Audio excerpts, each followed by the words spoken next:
Hello hi and welcome to Dhanya's classes. അപ്പോൾ നമ്മളിന്ന് എന്താ പറയുക ഫസ്റ്റ് ലെസൺ, അതായത് ക്ലാസ് 8ത്തെ ഫസ്റ്റ് ലെസണായ ഈക്വൽ ട്രയാങ്കിൾസിലത്തെ ഫസ്റ്റ് എക്സസൈസ് ആണ് ചെയ്യാൻ പോകുന്നത്, പേജ് നമ്പർ 11ത്തെ. ഓക്കെ, അപ്പോൾ അതിൽ ഫസ്റ്റ് ക്വസ്റ്റ്യനിൽ രണ്ട് സബ് ഡിവിഷൻസ് ആണുള്ളത്. അപ്പോൾ ഫസ്റ്റ് ക്വസ്റ്റ്യൻ ആണ് നമ്മൾ ഇന്ന് ഡിസ്കസ് ചെയ്യുന്നത്. അതിനയാൾ മുന്നേ ലാസ്റ്റ് ക്ലാസ്സിൽ പറഞ്ഞ ജനറൽ റൂള് നമുക്കൊന്നുകൂടിയും പറയാം.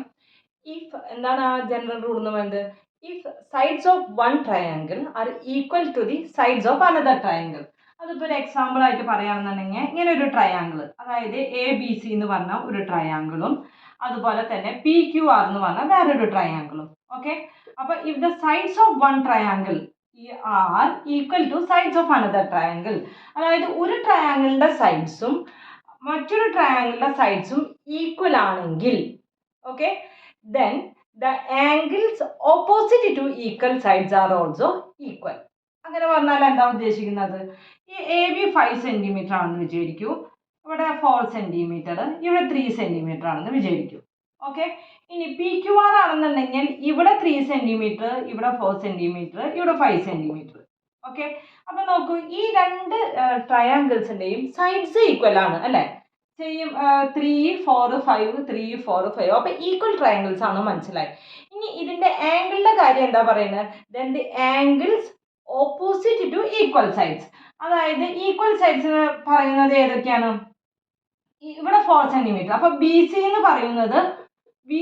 പറയുന്നതിന്റെ ഈക്വൽ സൈഡ് ഏതായിട്ട് വരുന്നത്? പി ആർ ആണ് അതിന്റെ ഈക്വൽ സൈഡ് അല്ലെ? ഇവിടെയും 4 സെന്റിമീറ്റർ, ഇവിടെയും 4 centimetre. Then the angles opposite to equal sides. അപ്പോൾ ഈ 4 സെന്റിമീറ്ററിന്റെ ഓപ്പോസിറ്റ് വരുന്ന ആംഗിൾ ഏതാ വരുന്നത്? Angle A.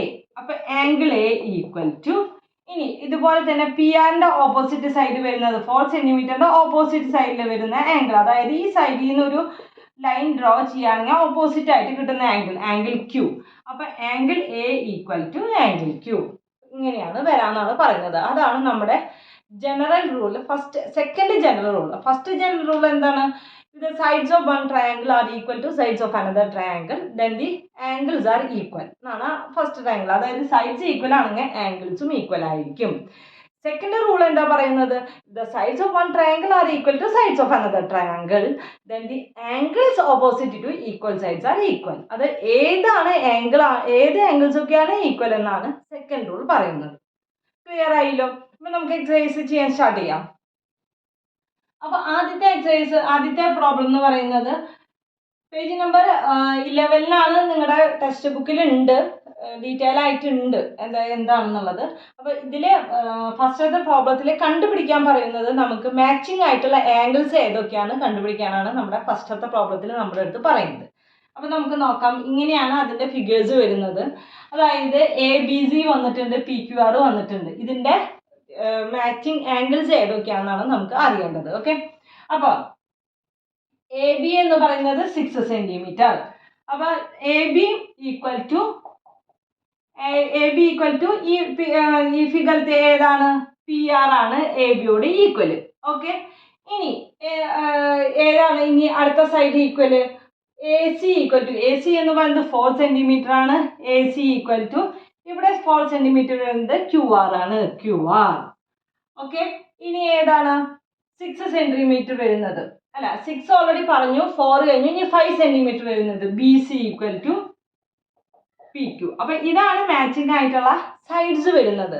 നമ്മുടെ അടുത്ത് പറഞ്ഞിരിക്കുന്നത് മാച്ചിങ് ആംഗിൾസ് കണ്ടുപിടിക്കാനാണ് പറഞ്ഞിരിക്കുന്നത്. അപ്പൊ എങ്ങനെയാ കണ്ടുപിടിക്കാൻ? നമുക്ക് എ ബി എന്ന് പറയുന്നത്, എ ബി അല്ല ഇവിടെ വന്നിരിക്കുന്നത്, എ ബിയുടെ ഓപ്പോസിറ്റ് ആംഗിൾ എന്ന് പറയുന്നത് ആംഗിൾ സി. അപ്പൊ മാച്ചിങ് ആംഗിൾ എന്ന് പറയുന്നത് ആംഗിൾ സി ഈക്വൽ ടു, അതുപോലെ പി ആറിന്റെ ഓപ്പോസിറ്റ് ആംഗിൾ പി ആർ, അതുപോലെ തന്നെ ഒരു ലൈൻ ഓപ്പോസിറ്റ് വരച്ചാൽ ഏതായിരിക്കും? Angle Q. ഓക്കെ, ക്ലിയർ ആയില്ലോ? ഇനി ഈ ഫിഗർ നോക്കാണ്ട് നമുക്ക് എങ്ങനെയാണ് ഒരു മാച്ചിങ് ആംഗിൾ കണ്ടുപിടിക്കാൻ പറ്റാൻ നോക്കാം. ഇവിടെ എന്താ ഉള്ളത്? എ സി ആണ് ഉള്ളത് അല്ലെ? അപ്പൊ അതിന്റെ ഓപ്പോസിറ്റ് വരുന്ന ആംഗിൾ എന്തായിരിക്കും? ഈ എ സി എന്ന് പറഞ്ഞൊരു സൈഡിന്റെ, ഇപ്പൊ ഇങ്ങനെയാണ് ഒരു എ സി എന്ന് വിചാരിക്കും. അപ്പൊ ഇതിന്റെ ഒരുമിച്ച് വരുന്ന ആംഗിൾ എന്തായിരിക്കും? ഇവിടെ ആംഗിൾ എയും ഉണ്ടായിരിക്കും, ഇവിടെ ആംഗിൾ സിയും ഉണ്ടായിരിക്കും അല്ലെ? അപ്പോ ഇതിന്റെ ഓപ്പോസിറ്റ് വരുന്നത് എന്തായിരിക്കും? എയിലും സിയിലും ഇല്ലാത്ത ആംഗിൾ ബി ആണ് അതിന്റെ ഓപ്പോസിറ്റ് ആംഗിൾ.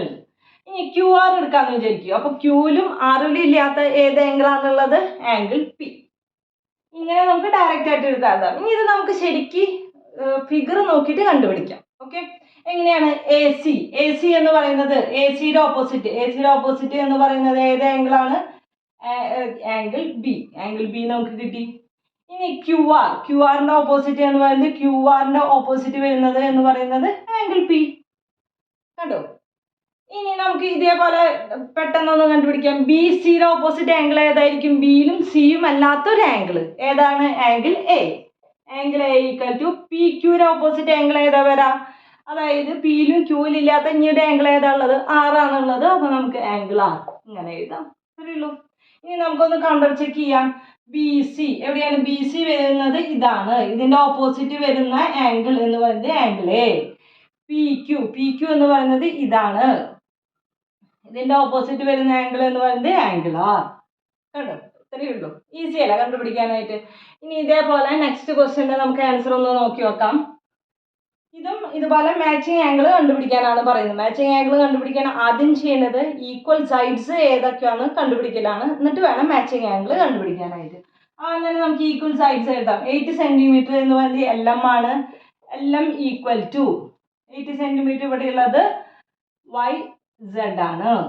ഇനി അടുത്തത് 10 സെന്റിമീറ്റർ, അതായത് MN equal to 10 centimetre XZ. ഇനി അടുത്തത് LN ആണ് നമ്മുടെ 4 സെന്റിമീറ്ററിൻ്റെ ഉള്ളത്. ഇവിടെ 4 സെന്റിമീറ്റർ എന്ന് പറയുന്നത് XY ആണ്. നമ്മുടെ അടുത്ത് പറഞ്ഞിരിക്കുന്നത് മാച്ചിങ് ആംഗിൾസ് കണ്ടുപിടിക്കാനാണ് പറഞ്ഞിരിക്കുന്നത്. അപ്പൊ LMന്റെ മാച്ചിങ് ആംഗിൾ ഏതായിരുന്നു? ഏതൊക്കെ ആംഗിൾ? LM ആണുള്ളത്. LMന്റെ മാച്ചിങ് ആംഗിൾ എന്ന് പറയുന്നത് ആംഗിൾ N ഈക്വൽ ടു YZന്റെ എന്ന് പറയുമ്പോൾ ഇനിയുടെ ആംഗിൾ കൂടി ഉള്ളത് X മാത്രമേ ഉള്ളൂ. Angle N equal to angle X. നമുക്ക് ഡയറക്റ്റ്ലി പ്രോബ്ലം നോക്കിയിട്ട് കണ്ടുപിടിക്കാം. എങ്ങനെയാണ്? LMന്റെ ഓപ്പോസിറ്റ് വരുന്ന ആംഗിൾ ഈ സൈഡിൽ നിന്ന് ഒരു ലൈൻ വരയ്ക്കുകയാണെന്നുണ്ടെങ്കിൽ ഓപ്പോസിറ്റ് വരുന്നത് ആംഗിൾ N. പിന്നെ YZ ഇതിന്റെ ഓപ്പോസിറ്റ് വരുന്നത് എന്ന് പറയുന്നത് ആംഗിൾ X. ഓക്കെ, ഇതേപോലെ MNന്റെ ഓപ്പോസിറ്റ് വരുന്നത് MN ഇതാണ് വരുന്നത്. ഇതിന്റെ ഓപ്പോസിറ്റ് വരുന്നത് എന്ന് പറയുന്നത് ആംഗിൾ L ആണ്. XZന്റെ ഓപ്പോസിറ്റ് XZ ഇതാണ് സൈഡ് വരുന്നത്. അതിന്റെ ഓപ്പോസിറ്റ് വരുന്നത് എന്ന് പറയുന്നത് ആംഗിൾ Y ആണ്. ഓക്കെ, ഇനി അടുത്തത് LN. അപ്പൊ ഇത് ഇങ്ങനെ നോക്കണ്ടേ? LM കൂടാണ്ട് അടുത്ത വരുന്ന ഒരേ ഒരു ആംഗിൾ M ആണുള്ളത്. XYയുടെ ഓപ്പോസിറ്റ് വരെ ആംഗിൾ Z ആണ്.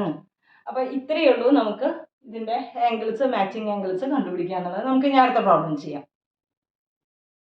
അപ്പം നമുക്കിനി സെക്കൻഡ് ക്വസ്റ്റ്യൻ ഒന്ന് നോക്കാം. അപ്പം ഇതാണ് നമ്മുടെ ടെക്സ്റ്റ് ബുക്കിലത്തെ സെക്കൻഡ് ക്വസ്റ്റ്യൻ. പേജ് നമ്പർ 11ത്തെ സെക്കൻഡ് ക്വസ്റ്റ്യൻ ആണിത്. ഇവിടെ പറഞ്ഞിരിക്കുന്നത് compute angle C and all angles of triangle PQR. അപ്പം ഈ ABC എന്നുള്ള ട്രയാങ്കിളത്തെ എന്താ പറയുക, ആംഗിൾ സിയും അതേപോലെ തന്നെ ഈ PQR എന്ന് പറഞ്ഞ ട്രയാങ്കിളിലത്തെ എല്ലാ ആംഗിൾസും കണ്ടുപിടിക്കാനാണ് നമ്മുടെ അടുത്ത് പറഞ്ഞിരിക്കുന്നത്. ഓക്കെ, അപ്പോൾ അത് എങ്ങനെയാണ് കണ്ടുപിടിക്കുക? 2 ട്രയാങ്കിൾസ് ആണ് തന്നിരിക്കുന്നത്. അപ്പം നമുക്ക് എന്തായാലും ട്രയാങ്കിളിൻ്റെ റൂളാണ് നമുക്ക് നമ്മുടെ മനസ്സിൽ ആദ്യം വരേണ്ടത്. ട്രയാങ്കിളിൻ്റെ റൂൾ എന്താ പറയുന്നത്? If all sides of one triangle are equal to sides of another triangle then the angles opposite to equal sides are equal. അതായത് ഈ സൈഡ് ഒരു ട്രയാങ്കിളിൻ്റെ എല്ലാ സൈഡ്സും മറ്റു ട്രയാങ്കിളിൻ്റെ എല്ലാ സൈഡ്സും ഈക്വൽ ആണെങ്കിൽ അവരുടെ ആംഗിൾസും ഈക്വൽ ആയിരിക്കും. ഏത് ആംഗിൾസൊക്കെയാണ് ഈക്വൽ ആവുക? ഈക്വൽ ആയുള്ള സൈഡ്സിൻ്റെ ഓപ്പോസിറ്റ് വരുന്ന ആംഗിൾ ആയിരിക്കും ഈക്വൽ ആവുക. അതാണ് നമ്മൾ ഇപ്പോൾ പഠിച്ചിരിക്കുന്ന റൂള് അല്ലേ? അപ്പം നമുക്ക് നോക്കാം. ആദ്യം തന്നെ ഈ ട്രയാങ്കിൾസ് ഈക്വൽ ആയാലാണല്ലോ ഇതിൻ്റെ ആംഗിൾസ് നമുക്ക് ഇത് വെച്ചിട്ട് കണ്ടുപിടിക്കാനായിട്ട് സാധിക്കുള്ളൂ. അപ്പോൾ അതിനായിട്ട് അവർ തന്നിട്ടുള്ള ഇൻഫർമേഷൻ എന്താണ്? AB equal to QR. അതായത് AB എന്ന് പറയുന്നത് QR-ഉം ഈക്വൽ ആണ്. അപ്പം ഞാൻ ഇവിടെയും ഒരേ ലൈൻസ് അറിയാൻ വേണ്ടിയിട്ട് നമുക്കത് അങ്ങനെ ഒരു ലൈൻ ഡ്രോ ചെയ്തു. ഇനി എന്താ പറഞ്ഞിരിക്കുന്നത്? BC equal to RP. അപ്പം നമുക്ക് BC എന്ന് പറയുന്നത് ഇതും RP എന്ന് പറയുന്നത് ഇതുമാണ്. അപ്പം ഞാനിവിടെ 2 ലൈൻ ഡ്രോ ചെയ്തു. ഓക്കെ, ആദ്യത്തേന് ഒരു ലൈൻ, പിന്നത്തേന് 2 ലൈൻ. ഇനി AC equal to P Q. ഏതാണ് എ സി എന്ന് പറയുന്നത്? A C. അപ്പോൾ ഞാനിവിടെ 3 ലൈൻ ഡ്രോ ചെയ്തു, ഈക്വൽ ടു പി ക്യു. സുഖമായില്ലേ? ഈ എല്ലാ സൈഡ്സും ഈക്വൽ ആണ് നമ്മുടെ ക്വസ്റ്റ്യനിൽ തന്നിട്ടുണ്ട്. ഇനി നമുക്ക് ഇതിൻ്റെ 2 ആംഗിൾസ് തന്നിട്ടുണ്ട്. ഇനി ബാക്കിയുള്ള ആംഗിൾ സിയും ഇവിടുത്തെ 3 ആംഗിളാണ് നമുക്ക് കണ്ടുപിടിക്കേണ്ടത്. കണ്ടുപിടിച്ചാലോ? എങ്ങനെ കണ്ടുപിടിക്കാം? ഇപ്പം in triangle A B C, അതായത് ഈ ട്രയാങ്കിളിൽ അല്ലേ, ട്രയാങ്കിളിൽ എങ്ങനെയാണ് ആംഗിൾ സി കണ്ടുപിടിക്കുക? നമ്മൾ എനിക്ക് തോന്നുന്നത് ഒരു 6th സ്റ്റാൻഡേർഡ് തൊട്ടിട്ടേ പഠിച്ചിട്ടുള്ളതാണ്. Sum of all angles of a triangle എത്രയാണ്? ഈ ട്രയാങ്കിളിൻ്റെ എല്ലാ ആംഗിൾസും കൂടി ആഡ് ചെയ്ത് കഴിഞ്ഞാൽ നമുക്ക് എത്ര കിട്ടണം? 180 കിട്ടണം അല്ലേ? അപ്പോൾ എന്താണ്? ഈ triangle A B C angle A plus angle B plus angle C equal to എല്ലാ ആംഗിളും കൂടി ആഡ് ചെയ്ത് കഴിഞ്ഞാൽ നമുക്ക് എത്ര കിട്ടണം? 180 ഡിഗ്രി കിട്ടണം. ആംഗിൾ എ എത്രയാണ് തന്നിരിക്കുന്നത്? 40 ഡിഗ്രി തന്നിട്ടുണ്ട്. ആംഗിൾ ബി എന്ന് പറയുന്നത് 60 ഡിഗ്രി തന്നിട്ടുണ്ട്. Plus angle C equal to 180 degree അല്ലേ? 40 + 60 എന്ന് പറയുന്നത് 100 ആണ്. ഈ 100നെ അങ്ങോട്ട് കൊണ്ടുപോകാം. Angle C equal to 180 - 100 equal to 80 ഡിഗ്രിയാണ് നമുക്ക് എന്ത് കിട്ടിയത്? ആംഗിൾ സി ആയിട്ട് നമുക്ക് കിട്ടിയത്. ഇവിടെ കിട്ടിയത് എത്രയാണ്? 80 ഡിഗ്രി കിട്ടി. അതായത് ഈ ആംഗിളത്തെ ഈ ട്രയാങ്കിളത്തെ എല്ലാ ആംഗിൾസും നമുക്ക് കിട്ടിക്കഴിഞ്ഞു. ഇനി എളുപ്പമാണ് നമുക്കിത് കണ്ടുപിടിക്കാനായിട്ട്. എങ്ങനെയാണ് നമ്മളത് കണ്ടുപിടിക്കാം? അപ്പോൾ നമുക്ക് ഇവിടെ ഇതിൽ നിന്ന് നമുക്ക് എന്ത് മനസ്സിലാവും? എ ബിയുടെ ഓപ്പോസിറ്റ് ആംഗിൾ എന്ന് പറയുന്നത് എന്തായിരിക്കും? ആംഗിൾ സി ആയിരിക്കും. ഈ ഇതിലില്ലാത്ത എയും ബിയും അല്ലാത്ത ഒരു ആംഗിൾ ഏതാണ് ട്രയാങ്കിൾ ഉള്ളത്? ആംഗിൾ സി ആണുള്ളത്. എ ബിയുടെ ഓപ്പോസിറ്റ് ആംഗിൾ എന്ന് പറയുന്നത് ആംഗിൾ സി ആയിരിക്കും. ക്യു ആറിൻ്റെ ഓപ്പോസിറ്റ് ആംഗിൾ എന്ന് പറയുന്നത് ആംഗിൾ പി ആയിരിക്കും അല്ലേ? ഈ ക്യൂവും ആറും അല്ലാത്ത ഒരു ആംഗിൾ, അടുത്ത ആംഗിൾ എന്ന് പറയുന്നത് ആംഗിൾ പി മാത്രമേ ഉള്ളൂ. അല്ലെങ്കിൽ നമുക്ക് ഇതുപോലെ ഡയറക്റ്റ്ലി ഇതുപോലെ കണ്ടുപിടിക്കാവുന്നതേ ഉള്ളൂ. ഇനി ബി സിയുടെ ഓപ്പോസിറ്റ് ആംഗിൾ എന്ന് പറയുന്നത് ആംഗിൾ എ ആയിരിക്കും. പി ആറിൻ്റെ ഓപ്പോസിറ്റ് ആംഗിൾ എന്ന് പറയുന്നത് ആംഗിൾ ക്യൂ ആയിരിക്കും. ഈ പിയിലും ആറും അല്ലാത്തൊരു ആംഗിൾ എന്ന് പറയുന്നത് ആംഗിൾ ക്യൂ ആണ്. അതുപോലെ തന്നെ എ സിയുടെ എന്ന് പറയുമ്പോൾ എയും സിയും അല്ലാത്ത angle B equal to P Q എന്ന് പറയുമ്പോൾ ആംഗിൾ ആർ. ഓക്കെ, ഇനി എളുപ്പമല്ല കണ്ടുപിടിക്കാനായിട്ട്. Angle P equal to in triangle P Q R angle P equal to angle P എന്ന് പറയുന്നത് ആംഗിൾ സി ആണ്. Equal to angle C equal to angle C എത്രയാണ് നമ്മൾ കണ്ടുപിടിച്ചത്? 80 ഡിഗ്രി. അടുത്തത് angle Q equal to angle Q എന്ന് പറയുന്നത് angle എനോട് ഈക്വൽ ആണ്. ആംഗിൾ എ ഈക്വൽ ടു ഇവിടെ ആംഗിൾ എ എത്രയാണ് നമുക്ക് തന്നിട്ടുണ്ടായിരുന്നത്? 40 ഡിഗ്രി. ഓക്കെ, ഇനി അടുത്തത് angle R equal to angle R എന്ന് പറയുന്നത് ആംഗിൾ ബിനോട് ഈക്വൽ ആണ്. Angle B equal to 60 degree. അപ്പോൾ ഈ ട്രയാങ്കിളത്തെ മറ്റ് ആംഗിൾസും നമ്മൾ കണ്ടുപിടിച്ച് കഴിഞ്ഞു. ട്രയാങ്കിളിൻ്റെ എല്ലാ ആംഗിൾസും ആംഗിൾ സി ആണ് കണ്ടുപിടിക്കാൻ പറഞ്ഞത്. അപ്പോൾ അതും നമ്മൾ കണ്ടുപിടിച്ച് കഴിഞ്ഞു. ഓക്കെ, അപ്പോൾ ഇനി അടുത്ത ക്ലാസ്സിൽ നമുക്ക് ഈ എക്സസൈസിൽ തന്നെ മറ്റ് 3 പ്രോബ്ലംസ് നമുക്ക് ചെയ്യാം. ക്ലാസ് മനസ്സിലായിട്ടുണ്ടാവുമെന്ന് പ്രതീക്ഷിക്കുന്നു. എന്തെങ്കിലും ഡൗട്ട് ഉണ്ടെങ്കിൽ ചോദിക്കണം. നിങ്ങൾക്ക് ക്ലാസ് ഇഷ്ടപ്പെടുകയാണെങ്കിൽ നിങ്ങൾ കമൻറ്റുകൾ അറിയിക്കണം, ലൈക്ക് ചെയ്യണം, അതുപോലെ ചാനൽ സബ്സ്ക്രൈബ് ചെയ്യണം. Okay, by.